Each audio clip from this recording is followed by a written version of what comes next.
Tilini qaranglar.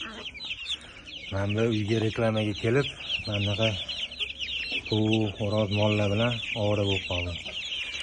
Zo'r yer bor, xudo xolasa, 4 sotu 12 ga taxminan 33 chiqyapti, mana hisoblashim bo'yicha. Mana hovlisi, keli, mashti, mana hovlisi bor bo'lsa zo'rda, mana ko'rasizlar, kattaroq hovli. Mana hovli olsanglar bo'lmaydimi? 12 ga 33 dedimi? Sotigini emas, общийsini 140 deyishyapti, 140 ming. 4 sotu yer. Mana hozir qattaligini ham aytib ketaman. Oy, tayyor go'sht qaranglar. Xat yo'q. Mana shunaqa hovli olib, mana parrandalar, mol-hol, qo'y-po'ylar tashab qo'yib, maza qilib boqib yashasangiz zo'r joy ekan mana hovli.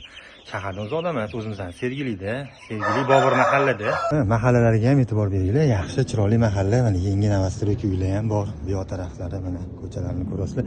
Xullas, bu yoq tarafdan Xumaruga ketirish betonkadan 8 metrcha kirib kelasizlar. Mana shu uyimiz. Bu yoq taraf mashina bozoriga chiqib ketadi. Mana bu yerda poliklinika bor.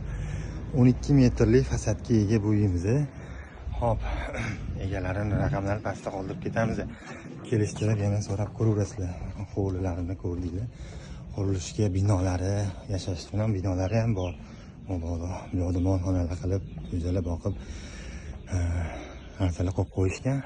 Pastda raqamlarini qoldirib ketamiz. Yaxshi joy. Bitta kelib ko'ringlar. Hammaga rahmat, salomat bo'linglar.